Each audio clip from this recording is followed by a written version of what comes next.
4 to 6,000 years before the books, a people called the Andals, one of 3 ethnic groups in the world of ice and fire, decided to leave their home of Andalos to carve out kingdoms in Westeros. This foreign land had been promised to them by the Seven themselves, who had walked the lands of Andalos at one time. In the sacred book of the faith, the Seven-Pointed Star, it told of a golden land amidst towering mountains, and the first king of the Andals, Hugr of the Hill, was said to have had a vision from the Seven showing him the bounty that would one day belong to the Andals. Though, of course, there is the other side that claims that the Andals actually came to Westeros because the Valyrian freehold, in their constant need for more resources, including land and slaves, were quickly encroaching on the Andals. Knowing they had no choice, the Andals took to their ships and landed on the new continent, intent on creating a new home where they could freely worship the faith of the Seven. Whether through divine inspiration or from fear of becoming slaves, the first place the Andals landed on Westeros was the Fingers in the Vale.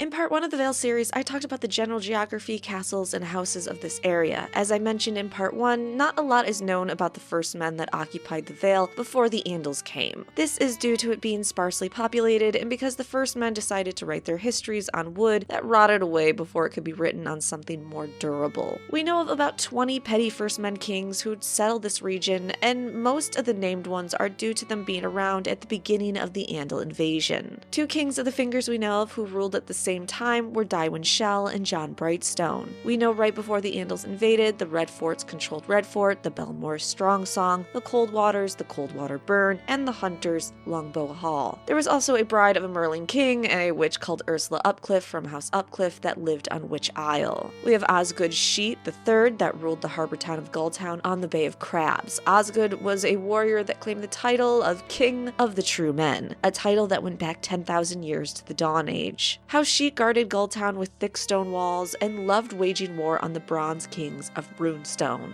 These Bronze Kings wore the runic crown and are the ancestors of the modern House Royce. The Bronze King when the Andals invaded was King Yorick VI. Lastly, we know that before the Andals came, the Three Sisters were populated by a wild bunch of first men. These islands had pirates, raiders, and cruel kings that loved raving. Now, when the Andals came to the Vale, they basically steamrolled the area for 2 main reasons. First, the Andals had weapons and armor of iron plate, while those of Westeros were still using bronze. Second, the petty kings in the Vale made a terrible mistake in trying to use the Andals to destroy their enemies. Now, for a little bit, some of the first men did resist, especially in the Fingers, the first place they landed. When the Andals arrived with their 7-pointed stars carved and painted on their bodies, and then they would carve into stone on the Fingers the 7-pointed star, the first men there resisted, but for every 1 ship destroyed, 10 more would just appear. This led to the 2 petty kings of the Fingers, 𝑒𝐷𝐼𝐴𝐻𝐻 and Jon Brightstone, to have the wonderful idea to actually pay the Andals to come over and fight their enemies. The Fingers are rainy, narrow, treeless, stony, windswept peninsulas in the northeastern part of the Vale. Their land pushes out into the Shivering Sea and the Narrow Sea, and rivers for the Mountains of the Moon flow into this area from the east. So when both King Shell and King Brightstone thought to use the Andals to destroy each other, the Andals came over. First, Brightstone was captured within a year of paying the warriors to attack King Shell. The Andals tortured him and burned him alive. One Andal knight, Carwyn Corbray, then took the deceased King Brightstone's daughter as his bride. They next turned to King Shell, who they roasted alive in his wooden long hall. After King Shell's death, Corbray took the king's wife as a bed warmer. From there on out, Corbray labeled himself as Lord of the Five Fingers. Next, an Andal knight, Gerald Grafton, was incredibly brutal in his taking of Gulltown. When the Andals invaded, Osgood Sheet, third of his name, was an old warrior that ruled Gulltown. He had suffered some losses to the Bronze Kings of House Royce and wanted to ally with the Andals to not only take back some of the land, but in hopes of binding himself to the Andals and sparing himself from the destruction he was seeing other areas experience. To do this, King Osgood chose to ally himself with the Andal knight Gerald Grafton. Osgood gave his daughter to the knight. In turn, Sir Gerald gave his eldest daughter to King Osgood. A younger daughter of Sir Gerald was then married to King Osgood's son and heir. To further show allyship with the Andals, King Osgood converted to the faith and promised to build a great sept in Gulltown if the Seven made him victorious. After binding himself to the Andal Knight, King Osgood sailed with his new buddy and his forces to destroy the Bronze Kings, and they were victorious. However, Osgood strangely didn't survive the battle, and if rumors are to be believed, it wasn't an enemy that had killed him, but Sir Gerald himself, who wanted Gulltown for himself. Returning to the city, Sir Gerald took the crown, deposed of King Osgood's heir by locking him in a bedroom and forcing him to get Gerald's daughter pregnant, and after he succeeded, she just disappeared. The population of Gulltown obviously weren't happy about an Andal deposing of their king and their king's son and rose up against him. Sir Gerald had zero mercy for anyone that rebelled. Men, women, and children were all killed, and the town ran red with blood of his opposers. He then had the dead bodies thrown in the bay to feed the crabs, desecrating their bodies and illustrating for others what would happen if they resisted. After the rebellions were put down, Sir Grafton was actually a great leader and turned Gulltown into the first and only city of the Vale. Now, while some kings did choose to join the Andals and met a horrible fate, some kings of the various regions of the Vale chose to fight the Andals before meeting a horrible fate. Yorick VI Royce of Runestone, a Bronze King, decided he wouldn't give up his land without a fight. When 7 Andal longships came to his shores,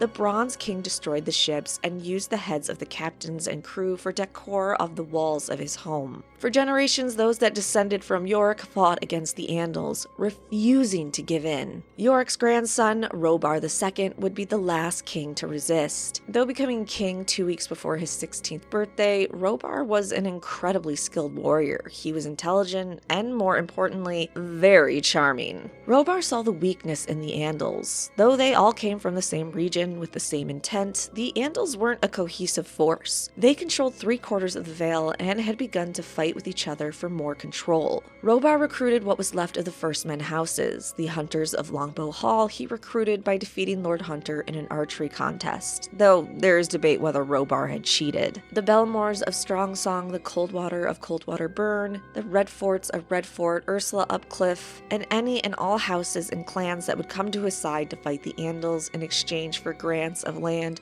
gold, and even marriages were welcome. All these houses gave up their crowns and bent the knee to King Robar Royce, and he was declared the High King of the Vale, the Fingers, and the Mountains of the Moon. With his new army, he led them to defeat the disjointed Andals. Concentrating on one area at a time, he would focus his army on one particular enemy while utilizing nearby Andals to also bring down that enemy. First, Robar went after the Lord of the Fingers, House Corbray. In battle, Robar killed Қ Corbray after striking his Valyrian steel sword, Lady Forlorn, from his hand. Robar then sent his sister inside the walls of Gulltown to get the sheets to turn on the Graftons and open up the gates. Next, the Hammer of the Hills, the Andal king that controlled the eastern end of the Vale, was destroyed at Iron Oaks. This is about when the other remaining Andals realized they were in trouble, and if they were smart, they would not make the same mistake some of the Vale First Men had made. They wouldn't use the First Men anymore to destroy other Andals, but join together to stop him and his forces. The man that led the now united Andals was a knight named Sir Artus Arryn. Sir Artus Arryn would be the legendary founder of the Arryn Kings, and the men that led the Arryns to having complete control in the Vale. So in part 3, I will talk about the founder of House Arryn's campaign and how he conquered the Vale.